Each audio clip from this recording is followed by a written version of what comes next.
Creel was a small trader from a quiet species called the Varn. His people loved peace, farming, and music. They avoided war and hated conflict. But Creel was different. He loved to travel the stars, even if it meant risk. He flew an old ship, with scratched paint and weak shields. No weapons, just cargo and dreams.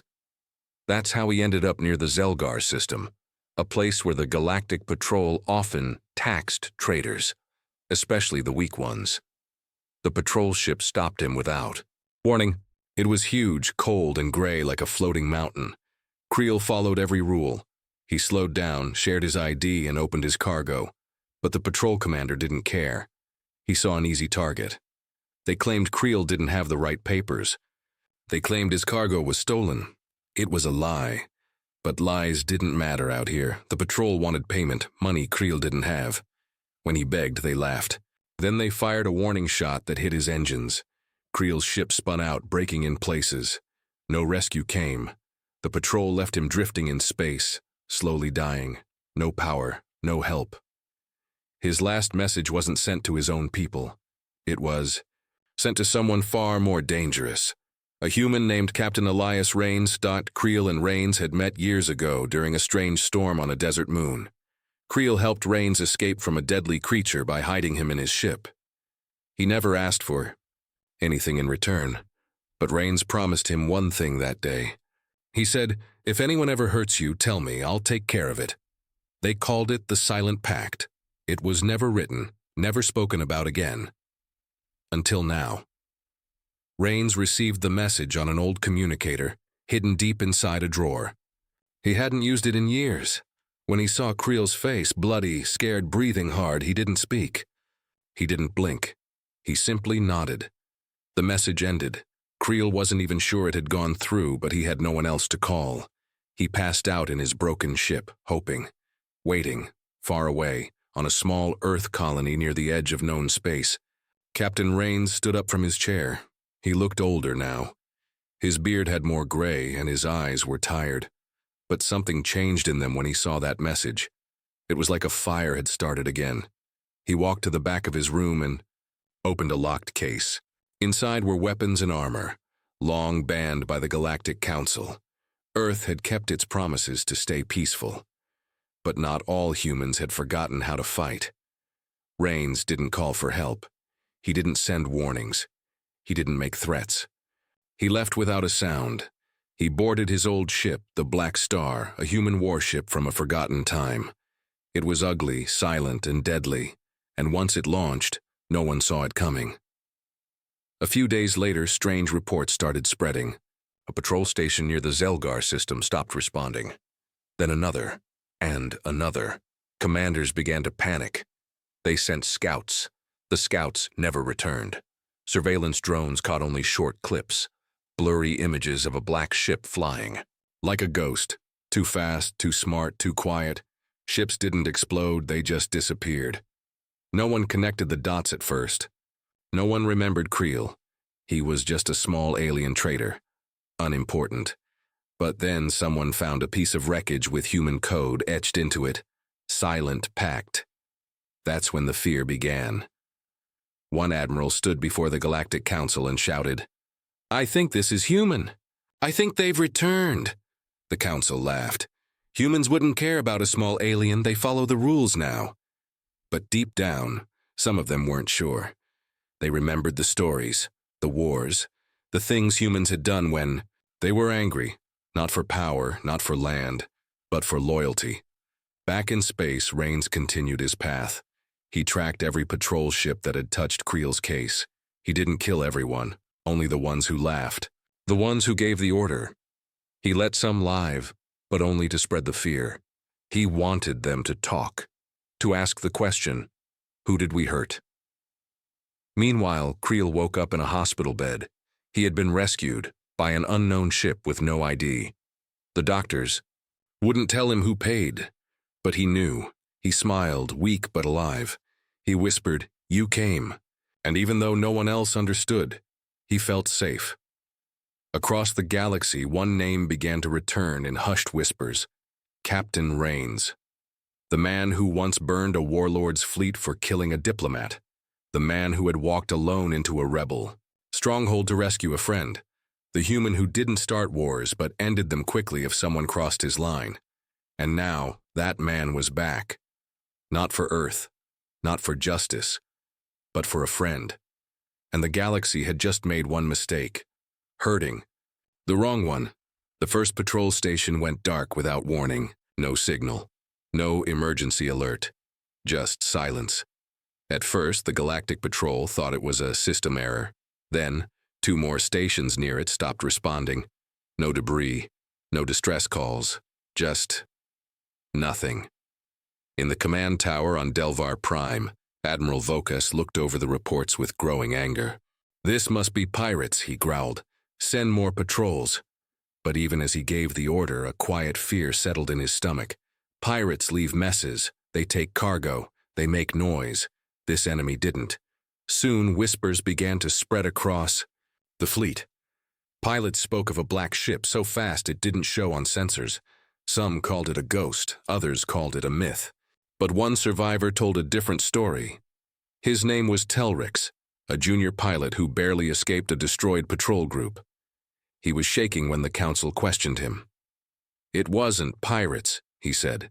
"It was one ship, human design, black as space, no lights, no sound, just death." He looked around the room and whispered, "I saw the mark on its hull, a skull over stars. That's Earth's old war symbol." The council laughed again.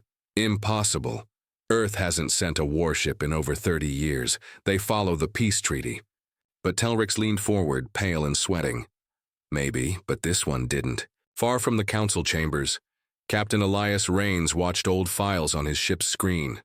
Surveillance footage, names, faces, every officer involved in Creel's attack. He said nothing as the images passed by, but his eyes burned with quiet anger. These weren't random targets. Each patrol he destroyed was tied to the assault on his friend. He didn't destroy everything. He always left one escape pod, one voice to tell the story. He wanted fear to spread faster than fire. He didn't want war, just justice. And fear was a good start. On station after station, people found the same message burned into walls, metal, or consoles. Silent pact. No one knew what it meant, but it became the most feared phrase in the galaxy within days. As losses grew, the Galactic Patrol changed their orders. "Avoid contact. If you see the black ship, run." It was a strange order, coming from the high. Same commanders who used to laugh at Earth. But deep down, they remembered history. Long ago, before Earth joined the peace treaty, humans had been the most terrifying warriors in the stars. Not because of their size, not because of their weapons, but because of their loyalty. One alien historian explained it best. "A human will forgive many things, but not betrayal, not harm to someone they love. That's when they stop being diplomats and become storms." Meanwhile, Creel recovered. Slowly. He stayed on a medical ship in orbit, watched over by droids and silent guards. Everyone treated him like royalty, but no one said why. He asked to send a message of thanks, but they refused. "No one must know," the doctor said quietly. "For your safety." But Creel understood. He knew who was out there. He knew the silent pact was no longer just a promise. It was a mission. Captain Rains never broadcasted his name. He didn't send threats. He didn't post demands. That was the most frightening part. He simply acted. Every time the Galactic Council tried to predict him, he changed direction. One day he'd destroy a station. The next, he'd spare a fleet. There was no pattern, no mercy, just cold, calm precision. Some tried to fight back. One brave squad of bounty hunters set a trap with a fake distress signal. The Black Star appeared, but only after the trap was fully armed. The bounty hunters were experienced, trained in human tactics. They thought they had the advantage. They didn't. In less than 3 minutes, their ships were torn apart. Not a single shot was wasted. Rains didn't even take trophies. He left one drone behind with a simple message.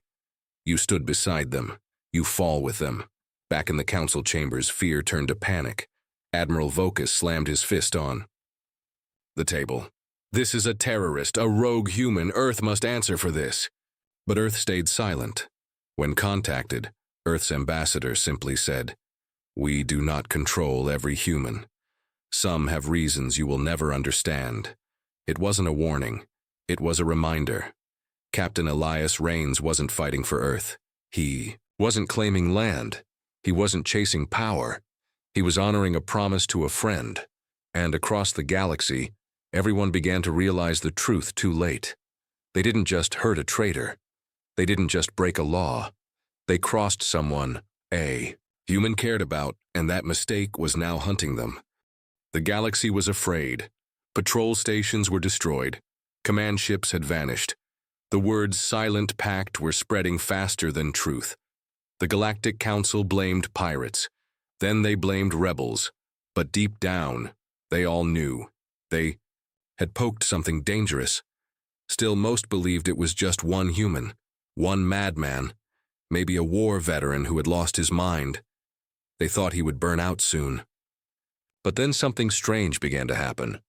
All across the galaxy, non-human ships started leaving battle zones. Some vanished during battles. Others left before the fighting began. They weren't retreating. They were being rescued. Entire families from small alien species were being moved to safe zones. Unknown ships appeared, cloaked in shadows, and picked them up. They were never harmed. Some received food, medicine, even weapons to protect themselves. These aliens weren't enemies. They were allies.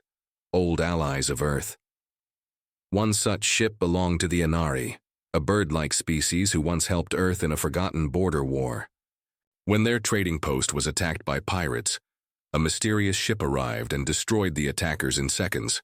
No communication, no demands, just action.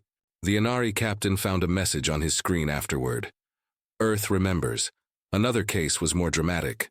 A colony of the Utran, creatures with long arms and glowing skin, was about to be bombed for refusing to pay tribute to the Galactic Council. But the bombing never happened. The Council ship simply exploded before they could fire. Witnesses said a black shadow passed through the sky. No one saw where it went. The only clue was a data chip left on the ground. It had 2 words burned into it: debt paid. Back in the hidden depths of the galaxy, Captain Elias Rains sat quietly in the command chair of the Black Star. Around him, screens showed different alien systems. Many of them had once stood beside Earth in dark times, when the Council turned its back and Earth had to fight alone. These aliens never asked for payment. They gave food, intel, or shelter when humans needed it most. Now, Rains was repaying those old debts. He wasn't fighting for revenge anymore. He was doing something deeper, cleaning the slate. His mission had grown. He still hunted those who hurt Creel, but now he also protected those who had once protected humanity. The galaxy began to change without realizing it. Inside the Galactic Council chambers, panic spread as reports grew. "Entire colonies are disappearing," said one officer. "They're not being destroyed, they're being moved." Another shouted, "It's not war, it's surgery. He's cutting out the poison." Admiral Vocus smashed a data pad on the table. "Why are they helping him?" he shouted. "Why are these species choosing a human over us?" An old diplomat, a thin creature with 6 eyes named Yurnok, leaned forward and said quietly, "Because when the humans needed help, we turned our backs, but those other species didn't. And humans, they never forget kindness." No one responded. Because it was true. Across space, the pattern continued. Patrol ships tried to stop refugee convoys. They failed. Hidden bases tried to trace the rescues. They were found and wiped out before they could report. The Black Star moved like a shadow, always one step ahead. Some officers began to quit. "I didn't sign up to fight ghosts," one pilot said. "I didn't sign up to die for the Council's mistake," said another. Whole crews began disappearing, their ships found floating empty, with a message scratched into the wall. "He's not coming for you, unless you stand in his way." Meanwhile, Creel was moved again, this time to a safer system. He still hadn't seen Rains. He still hadn't spoken to him, but every day he heard more rumors. His heart ached with guilt. So many were fighting, dying, for him. But deep down, he knew this wasn't just about him anymore. It was about something humans took more seriously than anyone else: loyalty. Back on the Black Star, Rains reviewed another list. Some names were marked red, enemies. Others were marked green, friends. He had no army, no backup, but he had something more powerful: a memory, a record of every hand that helped Earth. And now, every one of those hands would be protected. Galactic Command finally held an emergency broadcast. They demanded Earth stop the attacks. They called Rains a terrorist, a rogue, a criminal. Earth responded with silence. Then, after 2 long days, a short message came from Earth's ambassador.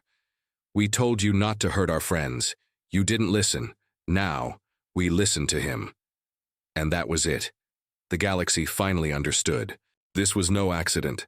This was a storm built from forgotten favors and broken promises. One human, one ship, one mistake that had started it all. And now the storm was only getting stronger. The galaxy was no longer laughing. No more jokes about humans. No more council debates. Only silence and fear. Captain Elias Rains was hunting with precision now. Each move calculated, each target chosen from a growing file inside the Black Star's main system. The file had no title, no fancy coding, just one word at the top, written in human English: list.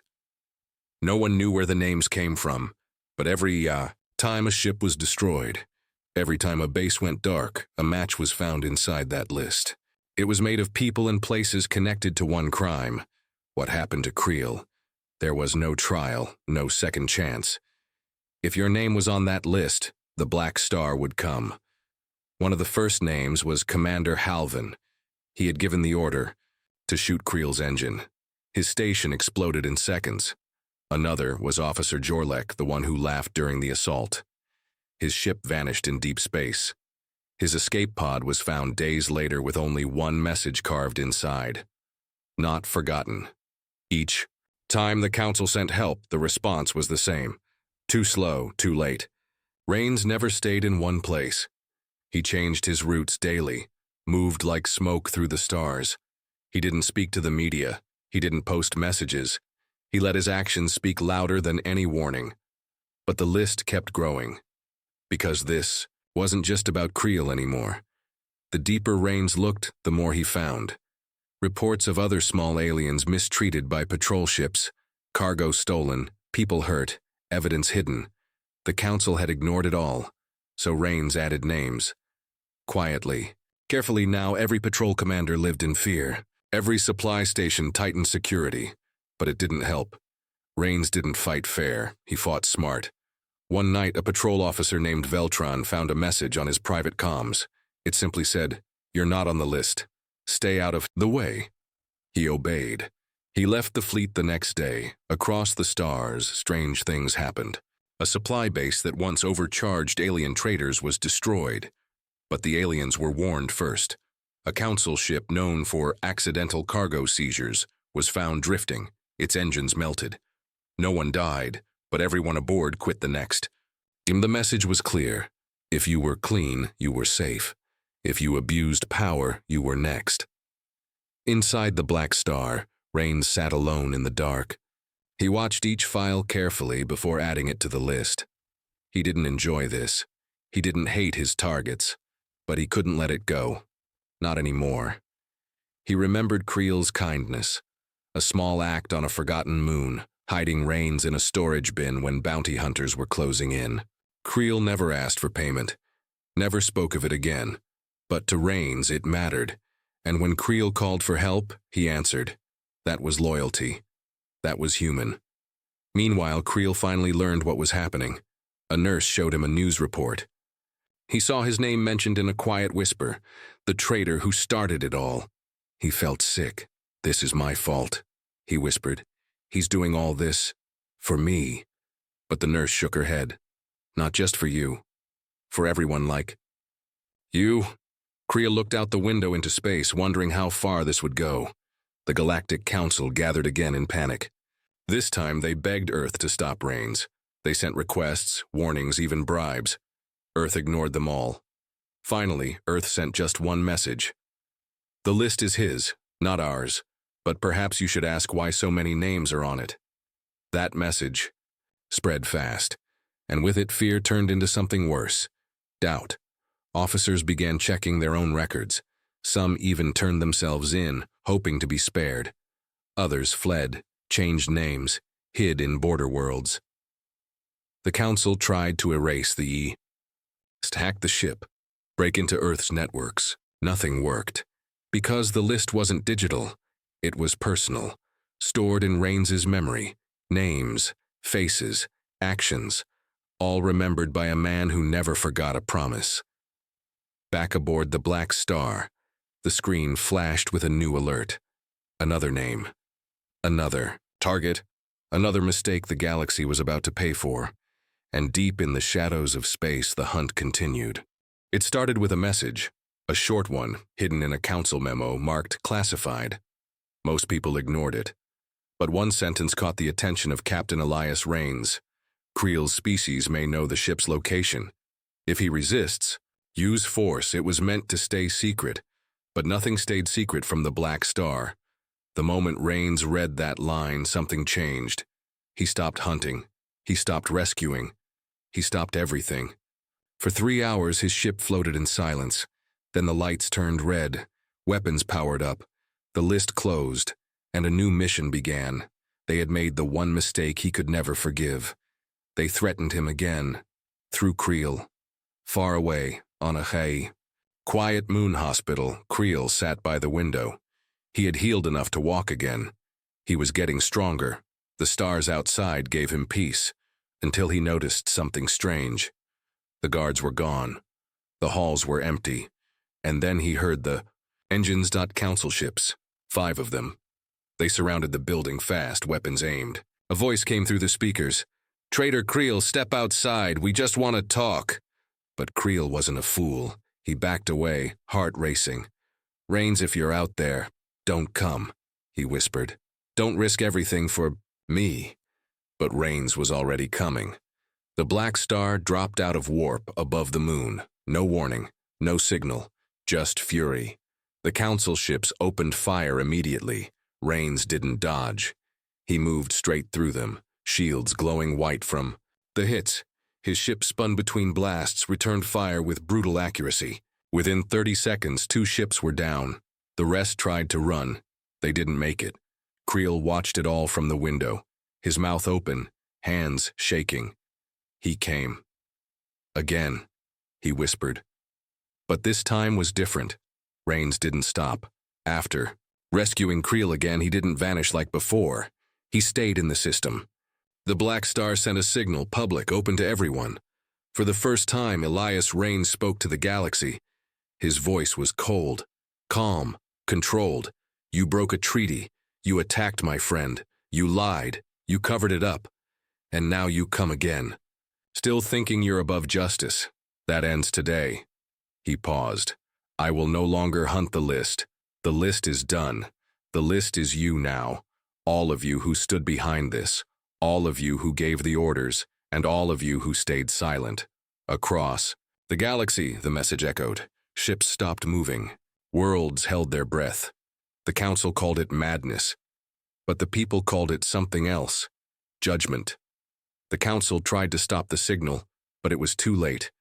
It was already shared, downloaded, stored in 10 million systems. Rains had spoken, and everyone had heard, and for many, it wasn't fear they felt, it was hope. Small species, forgotten by the council, began contacting Rains's ship. They sent offers, support, locations. Some even sent old human war songs, hoping he'd know they remembered Earth's help long ago. They didn't want chaos. They wanted change. And Elias Rains had become the symbol of that change. But he didn't. He didn't celebrate. He knew what would happen next. War. Real war, not with armies, but with systems, with lies, with control. The council would paint him as a monster. Earth would stay quiet. The galaxy would burn at the edges. And yet, he didn't stop. because they made one mistake. They thought hurting Creel was small. They thought humans would forget. They forgot one truth. When you hurt someone a human loves, you don't just make an enemy. You create a mission. And Elias Reigns had now made them his mission. The galaxy was holding its breath. Some believed the war would start any day.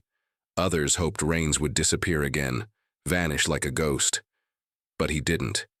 He stayed. And each day he remained, pressure grew. Inside the Galactic Council, chaos spread. Worlds that once followed orders began asking questions. Soldiers refused missions.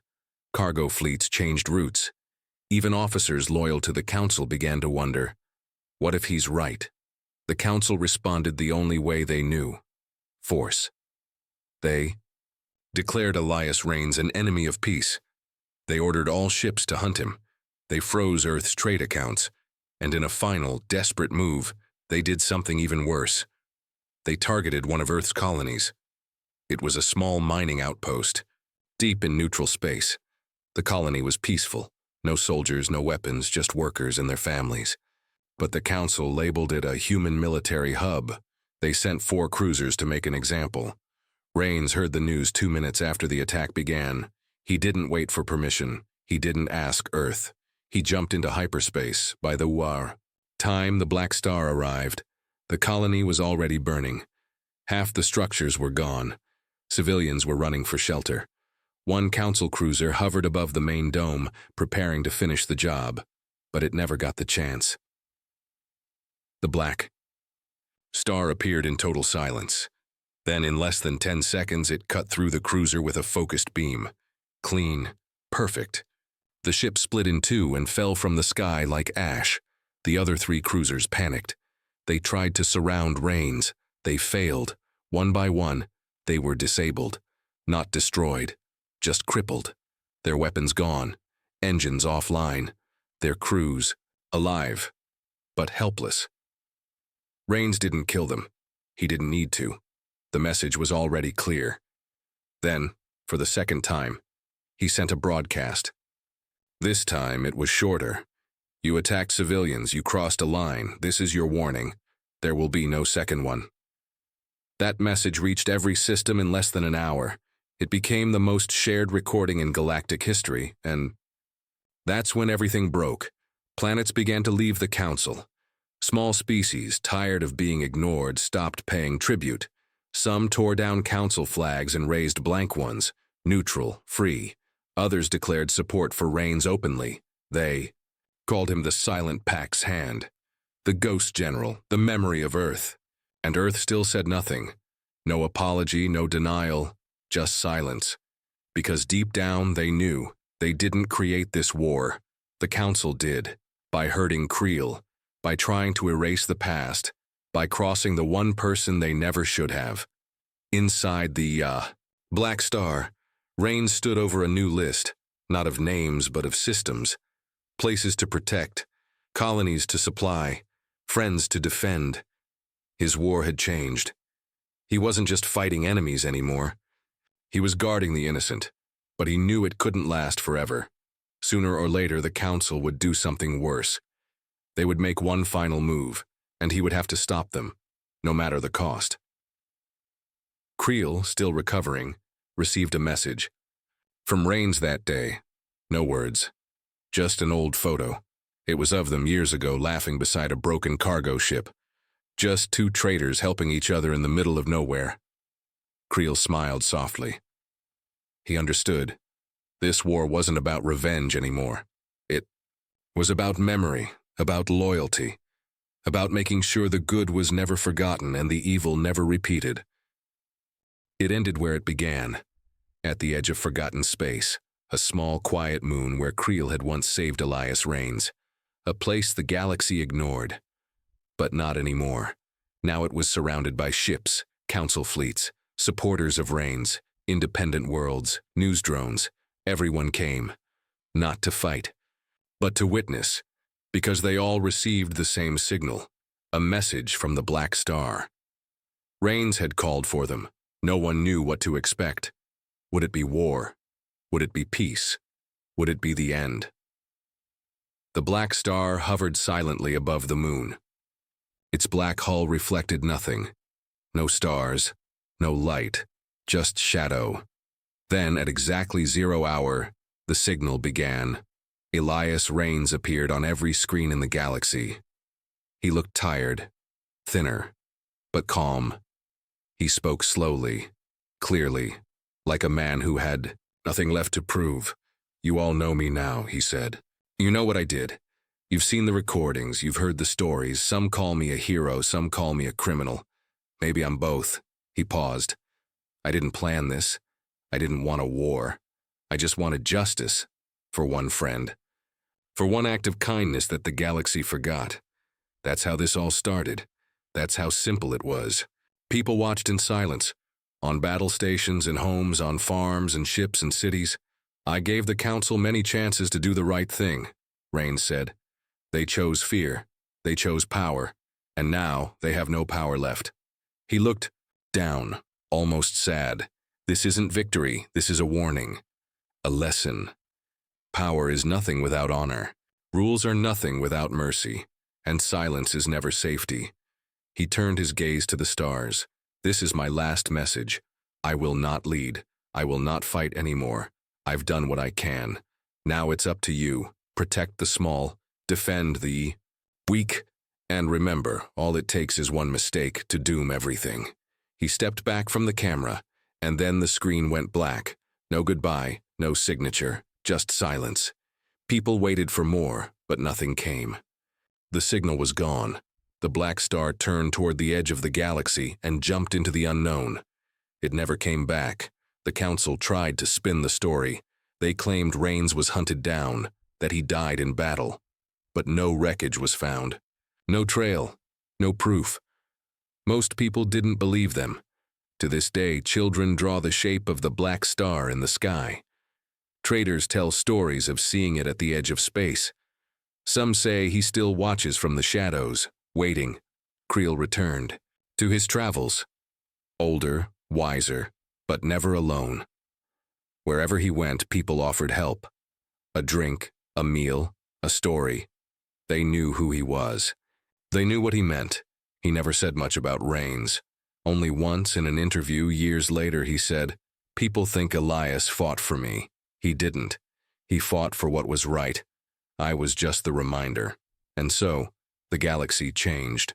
The council fell. A new alliance rose, one built on open truth and shared power. Small species finally had a voice. And the rules? They were rewritten.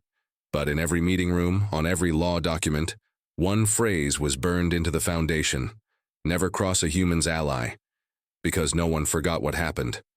What started with one act of kindness ended with a galaxy forever changed.